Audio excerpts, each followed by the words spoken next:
Buenos Dias Gunners Collective. Back at it, you already know, like a smack at it. And as you can tell by today's thumbnail, yes, indeed, we're going to talk about it, right? In a menudo style, in a direct fashion, let's talk about Sanjo versus Fresno, right? Because there's a fucking deep history, bro. And when I say deep history, I mean deep. You know what I mean? It goes way deeper than you could understand. So deep that I want to put you in the sleeper, you know? And in that fashion. Now, Trip, San Jose, you know, doing time in Sanjo, kicking back, relaxing, YA, some of the fucking most righteous homeboys I ever ran into. You know what I mean? I remember when they established, there was a barrio that actually got established, or a gang, we could say, that got established while I was in YA, and that was the East Side Hood. Shout out to the homeboy Conejo from East Side Hoods. I remember when they established, you know, these vatos were so deep, so numerous in numbers, and quietly as it's kept, Sanjo always played the favoritism. And that's just the way it is. Shout out to the homeboys from Sanjo, but at the same time, man, this is just what they were on. They were always with that City Vida shit. They were always about their XIVing. They were always about Sanjo. Sanjo Sharksteros, Sanjoneros. You know, they always had all these different names and different labels that they gave each other. But at the same time, most of the vatos that I met were righteous. You know, shout out to Puerco, Chucky from Sanjo, Monchis, and the real righteous ones. You know, Bubba's from Westside Horseshoe. And these vatos carried themselves like norteños, you know, like how I pictured norteños should, you know. And at the same time, you got to understand that they always just had, like I said, that little bit of favoritism for each other amongst the Northern collective. You know what I mean? All the norteños from the Valle, the Fameros, or whatever the case may be, we always stuck together, man, and we always showed love for everyone. But at the same time, and Sanjo was with the mix. They just... I'm not going to say they thought they were better than everyone, but they carry themselves as such, okay? And then now you got on the other side, follow the yellow brick road. Fresno, right? Fresno Bulldogs, Fresno 14ers, Fresno Norteños, whatever they were at that time. Fresno, another big carro, right? Another big carro, and I mean, you couldn't hit no compa, no facility, no yarda, no spot without seeing a vato from Fresno. And like I've told people for many, many times, homes, Fresno... I don't know what it was in the agua. I don't know what it was on how they were laced up, but these vatos had hands. They had tippy toes, they had hands, they had fingertips. I mean, these vatos would put the whole tips on you. Real talk, you know. So I think by Sanjo being a big carro and, you know, kind of set tripping on people, man, and just doing their own thing, you know, showing everyone that they were above the rest, you know, the top of the mountain. You also have Fresno over here that wasn't going out like that, right? Fresno were very numerous in numbers. In fact, I would say Fresno was deep, if not deeper than Sanjo in most places. And they carried themselves, I wouldn't say thinking they were better than anyone else. They showed a lot of canalismo, a lot of love, but at the same time, man, you knew them vatos were from Fresno. They had it busting on their pechos, they had it busting on their fucking cheston, from Preston. They let it be known, you know, this was Fresno and that's what it was. I myself being from Merced, I was kind of caught in the middle, so I kind of just, you know, kicked it with everyone. And I had a lot of respect because I was down south. And, you know, I earned that. I garnered that respect. You know, I put my city on the map as far as in CYA. And that's a known fact. But getting along with all these vatos from Fresno, having an extensive history with them, being the 209 at one point in time, way before they were 559. See, a lot of youngsters don't know. Way before that 559 shit, they were the Duso Nina, right? They were getting down most viciously, like the 209 does. You know, all the way from Stockton to Madera was 209. That's just the way it was, bro. Sanjo was 408 up there. They were 408 dipping, tripping, slipping the clipping and getting to spitting. They were doing their thing. But there started to arise an animosity. You know, Sanjo, these vatos would all have sharks tattooed on them. And Sanjo sharks, you've seen everywhere. Sharksteros, Sanjo XIV, Sanjoneros. And then over here, you see Fresno Bulldogs, F14 Bulldogs, or whatever the case may be. And they're started to form a rivalry. Now, from what I hear in the Historia, this rivalry started in prison. It started in prison when the Bulldogs broke off from the NF, right? A lot of these F14ers felt like they were getting utilized, you know, because they always had the connects. They, you know, being from the Central Valley, there's a lot of stuff there, right? So they had a lot of action, you know, at getting a lot. And it seems like they were being utilized. Now, there's a whole lot of different stories that go into the split, the red wave, what happened when the Bulldogs defected from the NF. And I'm not going to get into that right here in this video, but I will say that there was always a slight animosity between Sanjo, a big carro, and Fresno. And that started in the penitentiary. That started in the California Department of Corrections and kind of gravitated and took flight into YA. You have to understand it was the trickle-down effect. Everything that happened with the older Vatos would eventually hit us. You know what I mean? Not vice versa. They didn't give a fuck about what we were doing. It was all eyes on me. We were worried about what they were doing up there because they dictated our program. And that's just how it is at gangs. You know what I mean? The older Vatos, the way they carry themselves, the movements that they make are going to dictate what we're doing because we're nothing but a whole bunch of mocosos ready to take flight and handle our business like that. You know what I mean? That's what it was. So I started to notice, you know, homeboys from Sanjo congregating over here, Fresno over there, and me being cool with everyone. I was like, you know what I mean? I'll be over here one day with the homeboys from Fresno kicking back. You know, shout out to the Vato Spell and Pepster and Pisto and Joey Boy K9 and Real Perros doing their thing. Phantom and, you know, Aggie. Just dogs, you know what I mean? And then over here you had the righteous homeboys, like I said, Conejo from Sanjo, Monchis, Puerco, Fifer. You have motherfucking Muggsy and just real righteous dudes. Rascal from Palmas. And there was always, I can feel it coming in the air tonight. Oh boy, right? Oh boy. There was a tension, but it never really amounted to that. Okay? And it was just, you know, it's just when two entities or two big group factions are thick, they start set tripping. You know what I mean? They start set tripping a little bit. Everybody thinks they're better than everyone. And like I said, man, Sanjo always had that little chip on their shoulder for being the ones. You know, so they already had that. You know what I mean? They already had that on them. Like, well, this Sanjo, right? And over here, Fresno was kind of like, you know what I mean? Get off where you're mad at. So when the Bulldogs defected, and I don't really want to use the word defect, but I'm going to say they went solo like Bolo, like a sideways leaning cholo. They leaned like norteños, and they did their own thing. That's when it really fired up. You know, I remember they used to hate each other. You know, I could tell you a story about the homeboy Puerco from Sanjo. In Nellis, you know, this shit happened, and he was actually right there in the Hoyo, in the Caja, when the Bulldogs did their split, and they actually got at, you know, Puerco was one of the homeboys. They got at him and like, hey, we're going to do our own thing out of respect. We're just dogs, and this is just what it was. So he was actually right there when it happened. And, you know, I don't know how, you know, I can't sit here and tell you the way he was feeling. I'll let him tell you eventually one of these days, you know, I'll chop it up with him, get him on here and let him talk to you about that.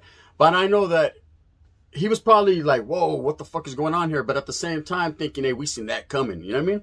Because like I said, there was always a little chip. So Bulldogs going their own way wasn't no thing to Sanjo. That just means Sanjo remained dominant and supreme. Now, you got to understand, in the cuts with Salas, and Salas always had the respect, right? So they weren't tripping off either one. They were like, eeny, meeny, miny, mo, motherfucker, right? They were doing their thing. And that's a whole separate issue. But when these Bulldogs left and they got on down their yellow brick road, you know what I mean? Sanjo felt like they were dominant. Okay, we got this. We're the main norteños. We're going to run the show. It is what it is. And I will tell you that Puerco had beefs with Blinky. Blinky from Fresno, man. Shout out to Blinky from the east side. Little ugly motherfucker, right? But at the same time, this Vato, you know, I can't sit here and say he was the baddest motherfucking orange in the orange tree. You know what I mean? He's rotten, bro. And the fruit falls from the tree when it's rotten, right? But at the same time, this Vato will handle his business. And that's what I can say. You got to give him his respect for that. And Puerco fucking beat the shit out of him everywhere they went. It seemed like everywhere Puerco went, Blinky followed, or vice versa. And for some reason, Puerco had to put them Sanjonero tips on him. And that's just what it was. You know, time and time again, Blinky never won one. And, you know, that's the one time I can say where a Fresno boy was coming up short. But it happened, you know. And that just led fuel to the fire. That made it look like it was a Sanjo Fresno thing. And it could have been, quite possibly. The way I looked at it was like, man, them Sanjo boys be hating Fresno and vice versa, right? But really, it was just I don't like that fucking ugly motherfucker type thing. That's basically what that was, right? But on the outside looking in, that's what you would think. And there was just a lot of animosity, man. It would get to where Fresno Bulldogs were putting SK, and they didn't mean Sureño killer. They meant Sanjo killer. You know what I mean? Shark killer. You know, and then you know, the Sanjo Netos over here, they were playing the Bulldog, BDK, and BFK, and whatever the case may be, man. And as being just a regular norteño from Merced, the 209, you know, but identifying with everyone and having a lot of love. Of course, when the split happened, I was over here like, man, XRV to eternity, puto generation, right? And didn't have no love for the dogs at that point in time, and it was righteously supposed to be like that. But at the same time, still had love individually for Vatos that I knew were about their business, you know? And it's hard to explain. It was business and nothing personal. But at the same time, I thought you need to understand is that this fucking war started to unfold before my eyes. I started to see carros over Sanjo and bulldogs go above and beyond trying to get at each other.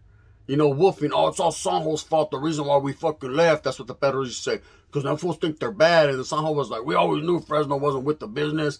And it was back and forth, back and forth. And all the Norteños from Tulare County, Sacra, Stockton, Modesto, Merced, the Bay Area were like, what about me? Hey, fuck you, Pac-Man. What about me? Right? It's me, man. Right? We were caught in the middle. And of course, you know, eventually we went the Sanjo way. And the reason we went the Sanjo way is because the bulldogs let the Norte go. You know what I mean? They put that muzzle and that collar on and ran with it. And, you know, we were forced to do what we had to do. But even then, man, like I said, I had a lot of love for both sides. And I say both sides, and it's crazy to sit here and say both sides, because at one point it was all one. It was all Norte and just basically two ranflas. You know, and Norteños didn't really play the ranfla thing. You know, when you went down south, like in Nellis, they had ranflas. You know, San Gabriel Valle, San Fernando Valle, East Los, Harbor area, Orange County. I don't want to forget anyone. You know what I mean? San Bernardino, the IE, you had San Diego. Everybody had their own little ranflas and their carros. You got to understand, these guys were so numerous in numbers. That's the way they broke it down. That's the way they broke it up. But at the end of the day, they were all Sureños, Southsiders, and were willing to get off accordingly. You know what I mean? And that's how that was. Now, Norteños, not being as numerous in numbers, we didn't have the luxury of doing that, breaking off in carros. But when we did start to accumulate deep, like when we were in Carl Holton, because we were about 30 or 40 to each compa, I started to notice Stockton over here, Modesto right here. You know, Merced, we always been up show, man. You know, it's not a big city. We ain't got a lot of people. So we kind of get in where we fit in, man. We kicked it with whoever the fuck we wanted to kick with. But me being from Merced and kind of establishing that and being one of the first homeboys to go to YA from my neighborhood, I established we kicked it with Sanjo, homie. We were right there with the, I mean, not Sanjo, but Salas. We was with the bowl, homie. We was with the salad bowl, Gila, Sala. You know what I mean? We was right there in that act, Monterey County. And that is for no other reason than I knew these motherfuckers were with the business. I like the education. I like the stilo. I like the Chicanoism. I like the way they get down. And that was that. And then after that, of course, Sanjo in the Bay Area, I was with the program. You know, and I had love for all homeboys. But like I said, we didn't really too much have carros. That was that one place that I went where the motherfuckers started to break it on down into carros and whatever, because we were so deep. You know what I mean? But me, I used to, man, me and the homeboy Bad Boy from Soccer, we go while you work. We were over here eating. We were over here. Hey, let me get a burrito over here. You know what I mean? So I was getting, hey, that's what we did. And we had the respect for being in Nellis and putting fucking it down for so long for the Norte. Motherfuckers didn't trip off us. You know, they were like, oh, those are the big homies. Them homies, man, they did things we could only imagine. You know what I mean? Oh, we did things, motherfuckers, you can't imagine. Believe that. But that's neither here nor there. At the end of the day, man, everything was everything. Everybody was of the same status. Everybody were homeboys, and it was righteously so. But like I said, there was a fucking war brewing between Fresno and Sanjo, right? And I seen it unfold right between my eyes, man. I actually seen 3 homeboys from Sanjo when I was in Carl Holton get off on some Fresno boys, right? And I remember thinking, damn, running over there, is this a Norte thing? Are we getting off on the pad? And they were like, no, it's a Sanjo thing, right? And they felt like the Bulldogs were disrespecting Sanjo. And I was like, hey, so I had me a pack. I was ready to get in the mix. They were like, Charlie, homie, this is a Sanjo thing. And I kind of felt lightweight disrespected because I was like, damn, humps. You know what I mean? We all supposed to be one. You guys, no, hell no. They were set tripping. It was a San Jose thing. And I noticed the same thing on the Bulldog side. There was still, even when there was a split, man, in Carl Holton, you need to understand that a lot of the Perros were still cool with the Norteños, right? Cisco Aguilar, Michael Sterrone, a few vatos that are really with the motherfucking business even to this day. And I myself, man, would still chop it up with them and get at them, you know what I mean? And they would tell me, man, I said, what's up with Sanjo, bro? Why you guys trip with you know, San Jose? I mean, I'm a Norteño myself from Merced, bro, but you show me love, but you trip off Sanjo. And he was like, bro, it's different with them. In the history, bro, their big homeboys were the reason they persecuted our homeboys, the Perros, in prison, and it's the reason for all this. If not, we'd all still be together. We'd all still be one unit moving. You know what I mean? One máquina, one machine with the motherfucking purpose and the goal of victory. But that's not the way it worked out, you know. And this was their story, and I was gonna let them tell it. And I was gonna hear it for what it was. And you know, then I used to ask vatos from Sanjo, hey, what's up with them vatos from Fresno? And they used to be like, we just don't fucking like them, straight up. They think they're bad, homes, right? And I used to think, so you out there, you know what I mean? But at the same time, like I said, I had homeboys from everywhere. So who was I? Who was I to really dictate programs and really tell motherfuckers who they should and shouldn't like? You know, at the same time, man, I was a Norteño, and if it was Northern business, if it was about that, so that's the side I stood on, no questions asked. But a lot of people ask me, a lot of viewers, a lot of gente ask me, you know, was there really a Sanjo Fresno beef? Hey, homie, quiet as it's kept, it still goes on. There's still some type of fucking animosity between these two cities. You know, you got to understand they're two of the bigger cities in Northern California. You know, of course, Fresno considers themselves central, which they are, but central north, you know what I mean? Always considered a Northern California city. But these two cities are numerous in numbers as far as gang members, varios, clicas. I would say the Bulldogs is an organization with a lot of different varios. You know, you got Calawa, Bond, College, Parkside, you got fucking Chandler Boys, Pleasant Street, fucking, and the list can go on and on and on and on. Pinedale and fucking Clovis and Selma and Sanger, the county dogs and whatever.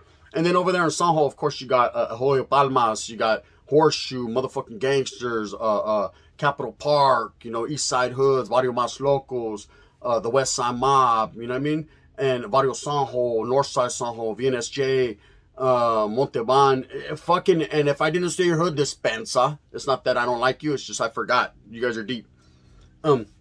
And that's just what it was. So these two fucking cities have had a rivalry since, I would say, the early 80s. You know, when it trickled down from the CDC, from prison into CYA. And man, I could sit here and tell you a fucking long list of things that were happening, you know. I remember, man, at one point in time, you know, there was a few Fresno boys. You gotta understand, I used to get along with Fresno. And then them vatos left, and there's some other ones came, and they had a chip on the shoulder, and I had to knock the fucking block off. You know what I mean? That's just how it was. And of course, the first ones to raise their hand were all the Sanjo boys. We'll roll with you. You know what I mean? And I knew that if it was for no other reason than they had this type of animosity. And it was crazy because Fresno and Sanjo would come in with an animosity for each other and didn't even know each other like that. And it's the same thing if you think back with Norteños and Sureños. We automatically had this distaste or this, you know, we knew that was the enemiga. We knew something was on and cracking with them without even really knowing them. See, me, myself, I always gave motherfuckers the benefit of the doubt. I always tried to get to know someone before I stabbed them. Just what it was. You know what I mean? I was looking out for my safety and security. At the end of the day, what about me? You know what I mean? I was worried about what I had going on. Of course, I was a Norteño and I was doing it for the Norteñoism of what we had going. But at the same time, at the end of the day, man, I'm a soldado, a lone soldado by myself. Man, I don't know if my own homeboys are going to do me dirty. And eventually, it always happens, and that's what happens in life. But what I'm saying is, you know, it just seemed like these guys, it would boil over all the time. Especially when I was in Carlton because we were numerous in numbers and Bulldogs weren't. You know, Sanjo trip, bro. They try to press the issue. Every time a Bulldog would come, hey, we're going to get with this program. So I can fuck them perros, right? And I used to be like, handle your business. It never seemed like homeboys from Tula County or Modesto or Sacra or Stockton would even trip. They'd be like, hey, if them vatos fucking act froggy and leap, that's okay. Bang, bang, beep, beep, beep, boop, boop, boop. You know, that's what it was. But Sanjo wanted to take the initiative to go push on them. And Fresno always took the initiative to go push on them. And, you know, it's like I said, quietly as it's kept, it's a war that's been going on. Oh, it's like Afghanistan, Palestine, all them motherfuckers. It's a war that's been happening, pero they're out there. But not a lot of people know about this Sanjo-Fresno war because as quietly as it's kept, it's been on the low. But it's been happening. You know, there's a distaste in their mouths for each other. So we don't like you, putos. And it's been like that.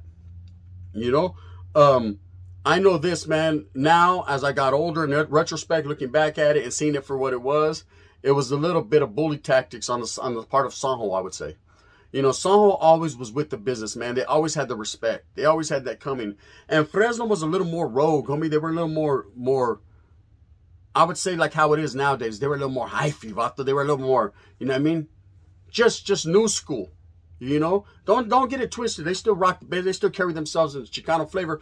But they were just always a little different, bro. A little bit more charismatic and a little bit more out there. Where Sanjo was more reserved, more brocheros, more don't. Over here, yeah, motherfucker. Shake them, drag. They were out there trying to get it, right? Fresno. And so opposites not all the time attract. Sometimes opposites are opposites, homie. Fuck you right hand, fuck you left hand. Who's the peep in the middle? They just don't like each other, right? And that's what it is. But I just kind of wanted to put out there about the Sanjo-Fresno war. Did it ever spill into the streets? I'm not too sure. You got to understand, these cities are very far apart. They're a couple 100 miles apart. There's no reason for vatos to go into Fresno from Sanjo. There's no reason, in which that's what tripped me out. You would think that cities that like Merced, that had predominantly Norteños, and Fresno would fucking beef. But quiet as it's kept, It just never went that route. You know what I mean? If we seen a bulldog, we'll fucking grab him by his fucking collar and choke him out, of course. And vice versa. I'm sure they would try to do the same thing. Grab us by our huelga wings and fucking clip him. But that never seemed to happen. You know, I have one homeboy that's locked up for killing a bulldog. And that's about as far as it goes. Shout out to the homeboy Loquito from West Side Merced, Dead and Locals. You already know what time it is, Lokes. Bam. Nothing but love, little homie. But at the same time, like I'm saying, man, this Fresno Sanjo beef was always real thick. It was thick in the air. And it never really amounted to nothing on the streets because, like I said, there was so much distance between the two. I don't know why they were fighting for anyways. You know, they both had respect. They both had love, but they both were about their business. Anyways, I hope that you guys move fast with a purpose. I hope that you get everything that you want coming to you today. That's called hustling, man. Always remember, man, it's about uniting the raza, bulldogs, fucking sanjoneros, sharks. Stand up, man. You're all the same at the end of the day. You know what I mean? One of them might have some fucking big old teeth. The other one has rows of teeth. You know what I mean? It is what it is. Anyways, gracias, gente. The gun. Bang, fucking bang, bang.